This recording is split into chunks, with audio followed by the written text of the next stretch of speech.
All right. So now this is verse 20. Then shall stand up in his estate a raiser of taxes in the glory of the kingdom.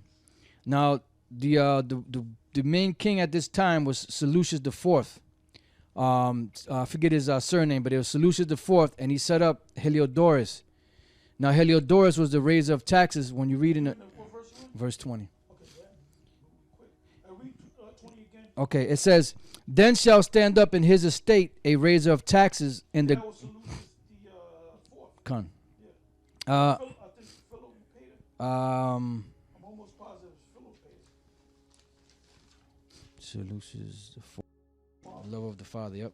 Right, because Philometor, there was one that was called Theos, was Antiochus Theos, if I'm not mistaken, and Theos means God, because they looked at them to themselves as being gods. Antiochus Epiphanes looked to himself as being the embodiment of Zeus. So these people were not all there in the head, man. They were big-headed, man. But Philometor, which was one of the Ptolemies, the word Philometor was, the word means loved his mother, and Philopator means loved his father, lover of his father. All right? All right, so back in verse 20. Then shall stand up in his estate a raiser of taxes in the glory of his of the kingdom, but within few days he shall be destroyed, neither in anger nor in battle. And that was Seleucus IV, Philopator, who sent Heliodorus, into Jerusalem, and he feigned himself as if he was just going there just to see what they had, and basically he wanted to plunder it. But what happened was the angels whooped his ass and sent him back home, And you know what? Let's actually read that. 2 Maccabees, the 3rd chapter, and the first verse. We're going to read the whole chapter. Okay? Because it was actually 3 angels. There was one angel that came down and beat the shit out of him, Heliodorus, which was the treasurer of where am I at? Seleucus IV, okay? Which he was a raiser of taxes. And he realized the vast treasury that Israel had at that time. And as you read down, they said the priests were doing well. And the priests wasn't greedy. Not all of them. There was some that was wicked. But you had most of them that they took what they needed, man. They didn't take from the treasury, man. And the treasury primarily was to help widows and fatherless. So what's that? A welfare system. That's a welfare system. Okay? All right. This is 2 Maccabees chapter 3, verse 1. Now when the holy city was inhabited with all peace, and the laws were kept very well, because of the godliness of Onias the high priest, that's Onias the third. It says, in his hatred of wickedness, it came to pass that even the kings themselves did honor the place, and magnify the temple with their best gifts, insomuch that Seleucus, king of Asia, of his own revenues bare all the costs belonging to the service of the sacrifices. But one Simon of the tribe of Benjamin, who was made governor of the temple, fell out with the high priest about this order in the city. And when he could not overcome Onias, he got him to Apollonius, the son of Thracius, who then was governor of Celesyria and Phoenice, and told him that the treasury in Jerusalem was full of infinite sums of money. So this demon, this West Indian demon, was the one that ratted basically to them, to the Greeks, to them Edomites, about all the money that was in Jerusalem, so that the multitude of their riches, which did not pertain to the account of the sacrifices, was innumerable, and that it was possible to bring all into the king's hand. Now when Apollonius came to the king and had showed him of the money whereof he was told, the king chose out Heliodorus his treasurer. So that was Seleucus IV that sent Heliodorus, and sent him with a commandment to bring him the foresaid money. So forthwith Heliodorus took his journey under a color of visiting the cities of Celesyria and Phoenice, but indeed to fulfill the king's purpose. And when he was come to Jerusalem and had been courteously received of the high priest of the city, he told him that intelligence was given of the money, and declared wherefore he came, and asked if these things were so indeed. Then the high priest told him that there was such money laid up for the relief of widows and fatherless children. The welfare system, that's right. And that some of it belonged to Hyrcanus, son of Tobias, a man of great dignity, and not as the wicked Simon had misinformed. The sum whereof in all was 400 talents of silver and 200 of gold. And that it was altogether impossible that such wrong should be done unto them that had committed it to the holiness of the place and to the majesty and inviolable sanctity of the temple, honored over all the world. But Heliodorus, because of the king's commandment given him, said that in any wise it must be brought into the king's treasury. So at the day which he appointed, he entered in to order this matter, wherefore there was no small agony throughout the whole city. But the priests prostrated themselves before the altar in the priest's vestments, called unto heaven upon him that made a law concerning things given to be kept, that they should safely be preserved for such as had committed them to be kept.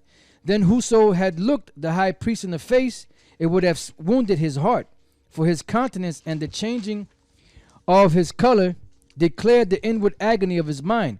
For the man was so compassed with fear and horror of the body that it was manifest to them that looked upon him what sorrows he had now in his heart. That was the priest, man. The fact that he knew that these devils were going to take all that money, you know, he was about ready to have a heart attack, man. And he was ready to lose it, you know. It's like the IRS, you know. And that's how you come. Yep. Others ran flocking out of their houses to the general supplication, because the place was like to come into contempt. And the women, girt with sackcloth under their breasts, abounded in the streets. And the virgins that were kept in ran, some to the gates and some to the walls, and others looked out of the windows. And all, holding their hands toward heaven, made supplications. Then it would have pitied a man to see the falling down of the multitude of all sorts, and the fear of the high priest being in such an agony. They then called upon the Almighty Lord to keep the things committed of trust safe and sure for those that had committed them. Nevertheless, Heliodorus executed that which was decreed. Now as he was there present himself with his guard about the treasury, the Lord of spirits and the Prince of all power caused a great apparition, so that all that presumed to come in with him were astonished at the power of the Most High, and fainted, and were sore afraid. For there appeared unto them an horse with a terrible rider upon him, and adorned with a very fair covering. And he ran fiercely, and smote at Heliodorus with his forefeet. And it seemed that he that sat upon the horse had complete harness of gold. Moreover, two of the young men appeared before him, notable in strength. Two of the young men, along with the angel that came down on the horse. So there was three that whipped this guy's ass. They whipped him. Notable in strength, excellent in beauty, and comely in apparel, who stood. These men, by the way, were angels. A lot of times when the recorders, the scribers write these accounts down, they see angels, they refer to them as men. Who stood by him on either side, and scourged him continually, and gave him many sore stripes. And Heliodorus fell suddenly unto the ground, and was compassed with great darkness. And let me say this. The Lord is getting ready to come to the time of miracles, where you're going to start seeing these UFOs. We're gonna have to start teaching that a lot more. These UFO sightings and these unexplained events and these phenomenon that's going to take place, the different unexplained things. And then they're going to start realizing, this devil's going to start realizing the Most High getting ready to take this place out. Because we that close, man. This society here that you call America is done. This place is done, man. Okay? They've been talking about going into Syria. And like I said, when they go into Syria and then eventually into Iran, that's when the Russians are going to get involved.